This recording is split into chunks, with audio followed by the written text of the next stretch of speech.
ألف لام را تلك آيات الكتاب الحكيم أكان للناس عجبا أن أوحينا إلى رجل منهم أن أنذر الناس وبشر الذين آمنوا أن لهم قدم صدق عند ربهم. قال الكافرون إن هذا لساحر مبين. إن ربكم الله الذي خلق السماوات والأرض في 6 أيام ثم استوى على العرش يدبر الأمر ما من شفيع إلا من بعد إذنه ذلكم الله ربكم فاعبدوه أفلا تذكرون. إليه مرجعكم جميعا وعد الله حقا إنه يبدأ الخلق ثم يعيده ليجزي الذين آمنوا وعملوا الصالحات بالقسط والذين كفروا لهم شراب من حميم وعذاب أليم بما كانوا يكفرون. هو الذي جعل الشمس ضياء والقمر نورا وقدره منازل لتعلموا عدد السنين والحساب. ما خلق الله ذلك إلا بالحق يفصل الآيات لقوم يعلمون. إن في اختلاف الليل والنهار وما خلق الله في السماوات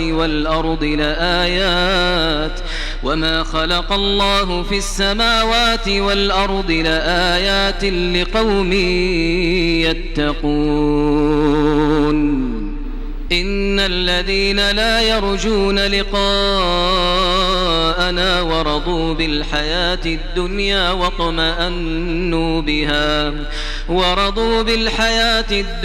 واطمأنوا بها والذين هم عن آياتنا غافلون أولئك مأواهم النار بما كانوا يكسبون. إن الذين آمنوا وعملوا الصالحات يهديهم ربهم بإيمانهم تجري من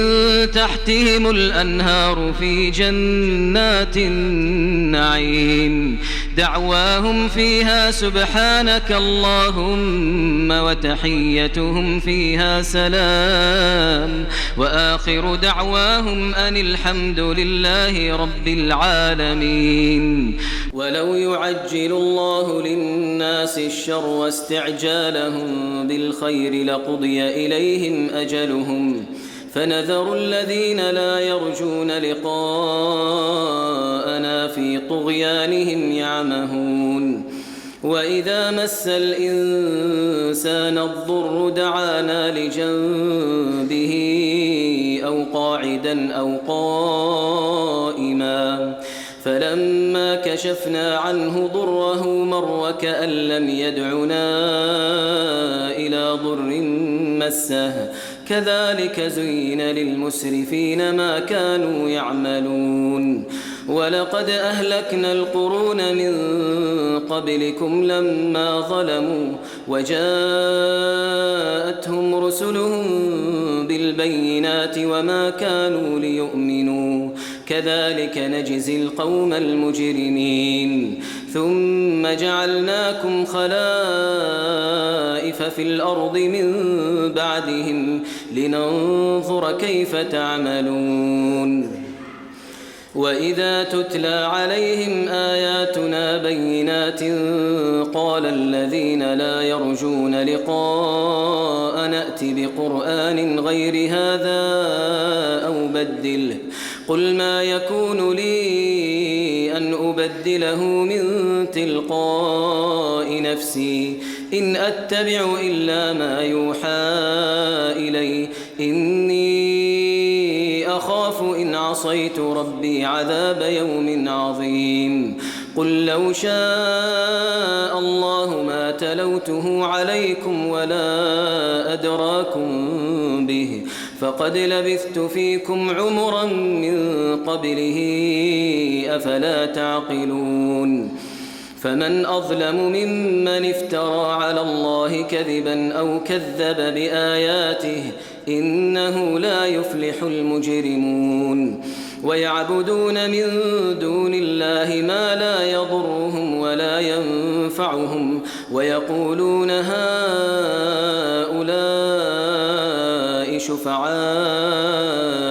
عند الله قل أتنبئون الله بما لا يعلم في السماوات ولا في الأرض سبحانه وتعالى عما يشركون وما كان الناس إلا أمة واحدة فاختلفوا ولولا كلمة سبقت من ربك لقضي بينهم فيما فيه يختلفون ويقولون لولا أنزل عليه آية من ربه فقل إنما الغيب لله فانتظروا إني معكم من المنتظرين وإذا أذقنا الناس رحمة من بعد ضراء مستهم إذا لهم مكر في آياتنا قل الله أسرع مكرا إن رسلنا يكتبون ما تمكرون هو الذي يسيركم في البر والبحر حتى إذا كنتم في الفلك وجرين بهم بريح طيبة وفرحوا بها جاءتها ريح عاصف وجاءهم الموج من كل مكان وظنوا أنهم أحيط بهم دعوا الله مخلصين له الدين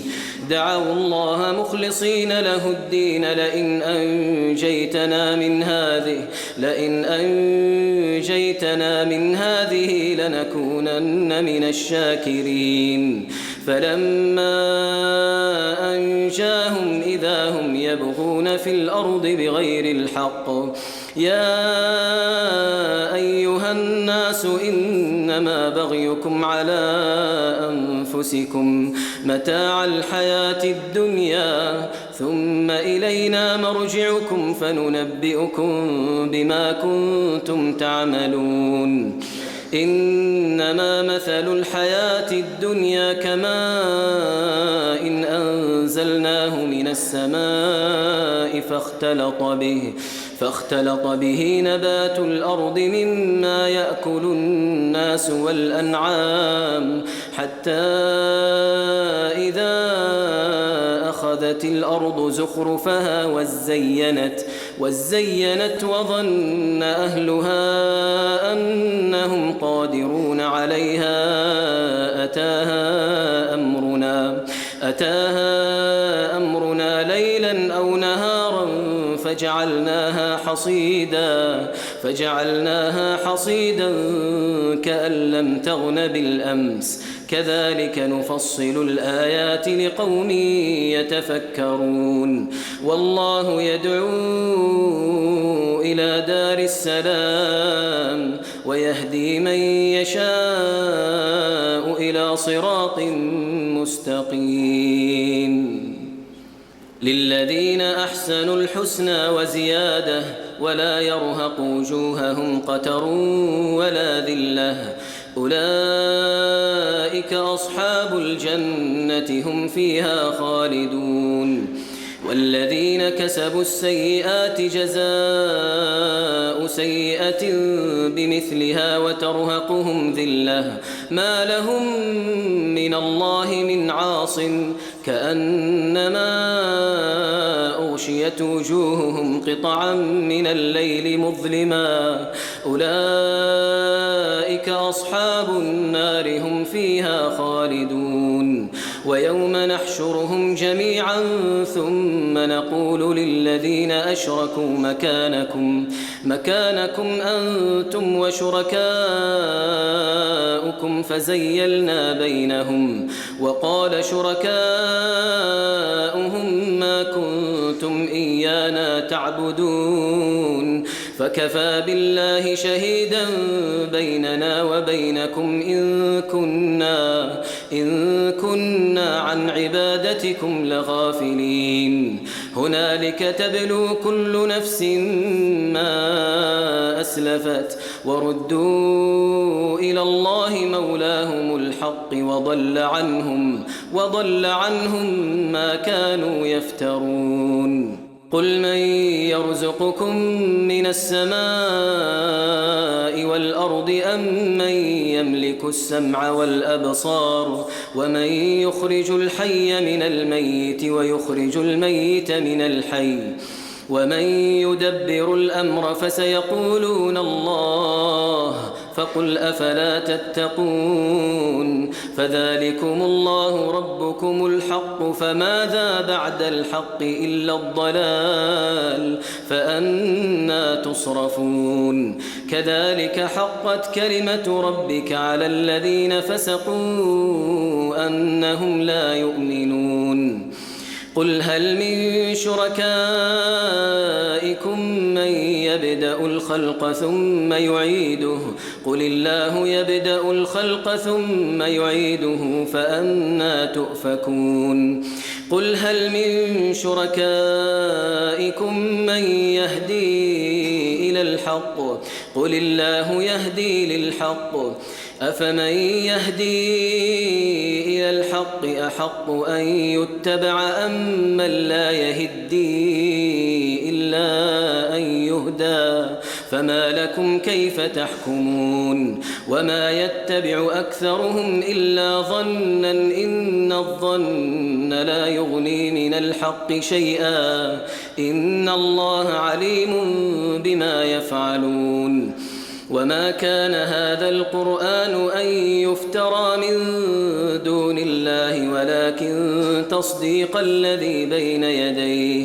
ولكن تصديق الذي بين يديه وتفصيل الكتاب لا ريب فيه من رب العالمين أم يقولون افتراه قل فأتوا بسورة مثله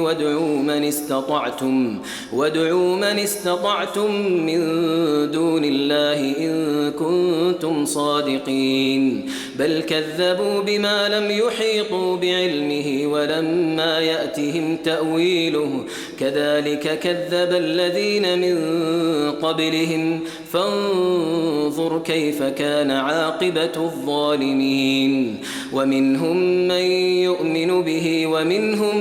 من لا يؤمن به وربك أعلم بالمفسدين وإن كذبوك فقل لي عملي ولكم عملكم أنتم بريئون مما أعمل وأنا بريء مما تعملون ومنهم من يستمعون إليك أفأنت تسمع الصم ولو كانوا لا يعقلون ومنهم من ينظر إليك أفأنت تهدي العمي ولو كانوا لا يبصرون إن الله لا يظلم الناس شيئا ولكن الناس أنفسهم يظلمون ويوم يحشرهم كأن لم يلبثوا إلا ساعة من النهار يتعارفون بينهم قد خسر الذين كذبوا بلقاء الله وما كانوا مهتدين وإما نرينك بعض الذي نعدهم أو نتوفينك فإلينا مرجعهم ثم الله شهيد على ما يفعلون ولكل أمة أمة رسول فإذا جاء رسولهم قضي بينهم بالقسط وهم لا يظلمون ويقولون متى هذا الوعد إن كنتم صادقين قل لا أملك لنفسي ضرا ولا نفعا إلا ما شاء الله لكل أمة أجل إذا جاء أجلهم فلا يستأخرون ساعة ولا يستقدمون قل أرأيتم إن أتاكم عذابه بياتا أو نهارا ماذا يستعجل منه المجرمون أثم إذا ما وقع آمنتم به الآن وقد كنتم به تستعجلون ثم قيل للذين ظلموا ذوقوا عذاب الخلد هل تجزون إلا بما كنتم تكسبون ويستنبئونك أحق هو قل إي وربي إنه لحق وما أنتم بمعجزين ولو أن لكل نفس ظلمت ما في الأرض لافتدت به وأسروا الندامة لما رأوا العذاب وقضي بينهم بالقسط وهم لا يظلمون ألا إن لله ما في السماوات والأرض ألا إن وعد الله حق ولكن أكثرهم لا يعلمون هو يحيي ويميت وإليه ترجعون يا أيها الناس قد جاءتكم موعظة من ربكم وشفاء لما في الصدور وهدى ورحمة للمؤمنين قل بفضل الله وبرحمته فبذلك فليفرحوا هو خير مما يجمعون قل أرأيتم ما أنزل الله لكم من رزق فجعلتم منه حراما وحلالا قل الله أذن لكم أم على الله تفترون وما ظن الذين يفترون على الله الكذب يوم القيامة إن الله لذو فضل على الناس ولكن أكثرهم لا يشكرون وما تكون في شأن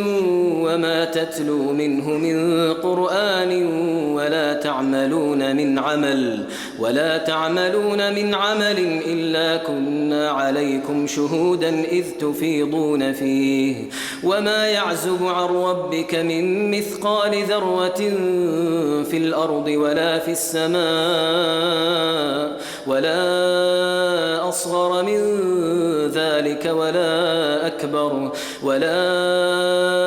أصغر من ذلك ولا أكبر إلا في كتاب مبين ألا إن أولياء الله لا خوف عليهم ولا هم يحزنون الذين آمنوا وكانوا يتقون لهم البشرى في الحياة الدنيا وفي الآخرة لا تبديل لكلمات الله ذلك هو الفوز العظيم ولا يحزنك قولهم إن العزة لله جميعا هو السميع العليم ألا إن لله من في السماوات ومن في الأرض وما يتبع الذين يدعون من دون الله شركاء إن يتبعون إلا الظن وإن هم إلا يخرصون هو الذي جعل لكم الليل لتسكنوا فيه والنهار مبصرا إن في ذلك لآيات لقوم يسمعون قالوا اتخذ الله ولدا سبحانه هو الغني له ما في السماوات وما في الأرض إن عندكم من سلطان بهذا أتقولون على الله ما لا تعلمون قل إن الذين يفترون على الله الكذب لا يفلحون متاع في الدنيا ثم إلينا مرجعهم ثم نذيقهم العذاب الشديد بما كانوا يكفرون واتل عليهم نبأ نوح إذ قال لقومه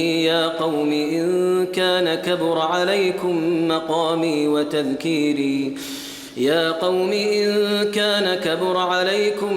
مقامي وتذكيري بآيات الله فعلى الله توكلت فأجمعوا أمركم وشركاءكم ثم لا يكن أمركم عليكم غمة ثم قضوا إلي ولا تنظرون فإن توليتم فما سألتكم من أجر إن أجري إلا على الله وأمرت أن أكون من المسلمين فكذبوه فنجيناه ومن معه في الفلك وجعلناهم خلائف وأغرقنا الذين كذبوا بآياتنا فانظر كيف كان عاقبة المنذرين ثم بعثنا من بعده رسلا إلى قومهم فجاءوهم بالبينات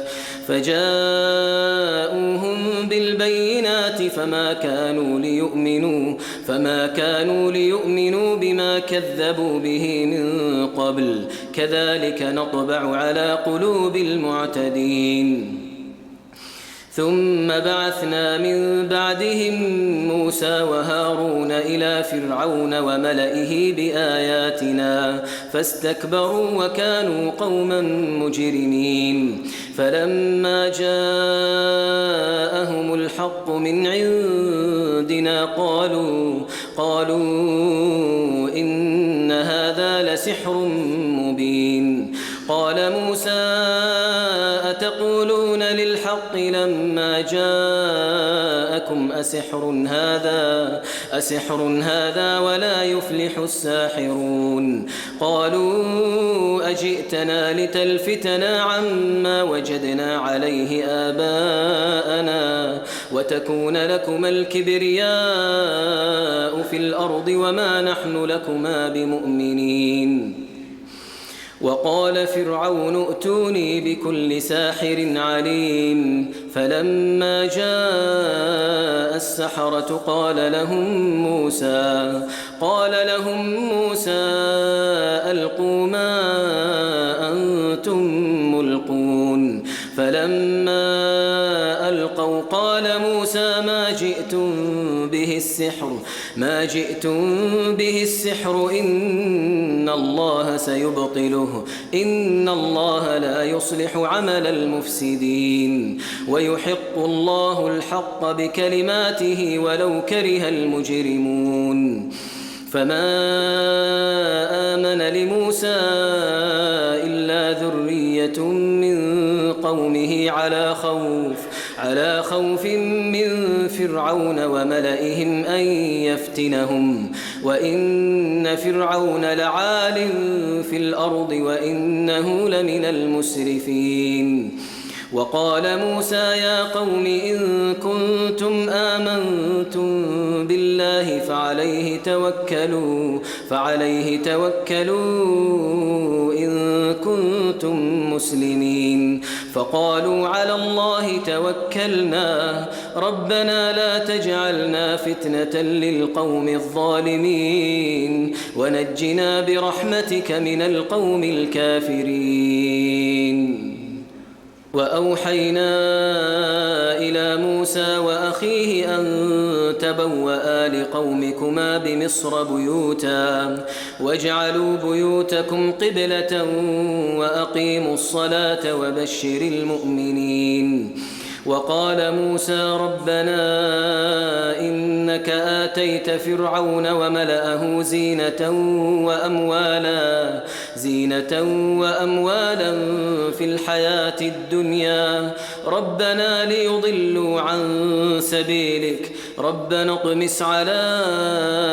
أموالهم واشدد على قلوبهم فلا يؤمنوا حتى يروا العذاب الأليم قال قد أجيبت دعوتكما فاستقيما ولا تتبعان سبيل الذين لا يعلمون وجاوزنا ببني إسرائيل البحر فأتبعهم فرعون وجنوده بغيا وعدوا حتى إذا أدركه الغرق قال آمنت أنه لا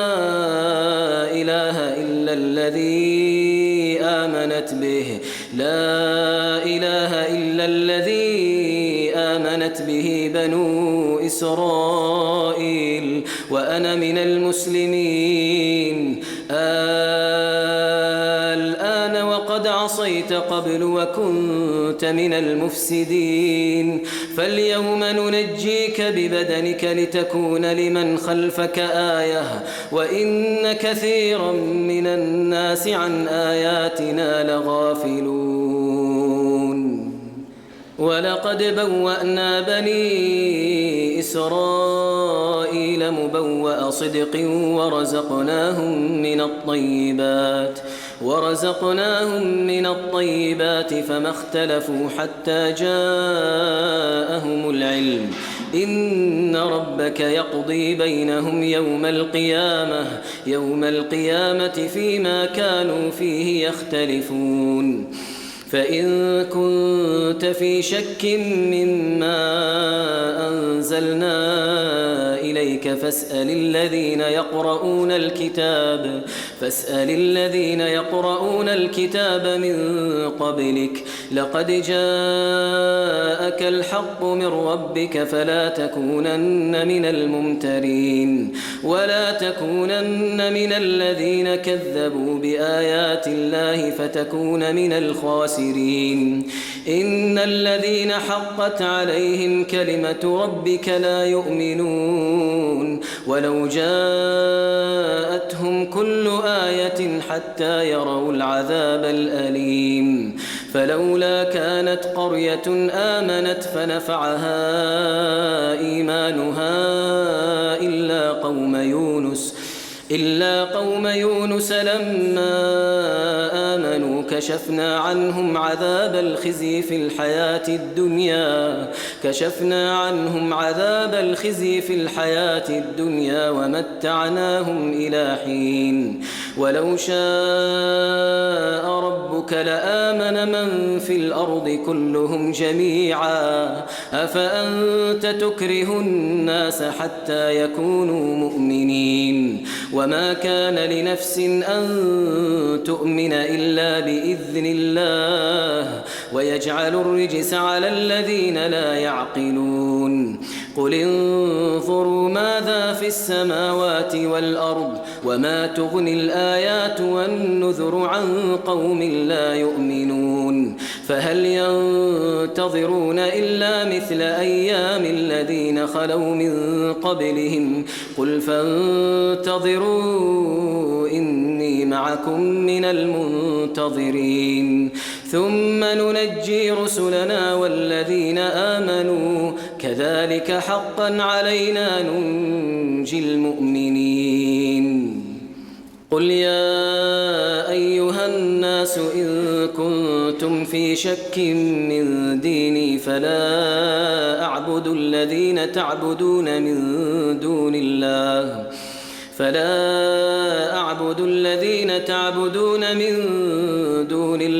ولكن أعبد الله الذي يتوفاكم وأمرت أن أكون من المؤمنين وأن أقم وجهك للدين حنيفا ولا تكونن من المشركين ولا تدع من دون الله ما لا ينفعك ولا يضرك فإن فعلت فإنك إذا من الظالمين وإن يمسسك الله بضر فلا كاشف له إلا هو وإن يردك بخير فلا راد لفضله يصيب به من يشاء من عباده وهو الغفور الرحيم قل يا أيها الناس قد جاءكم الحق من ربكم فمن اهتدى فإنما يهتدي لنفسه ومن ضل فإنما يضل عليها وما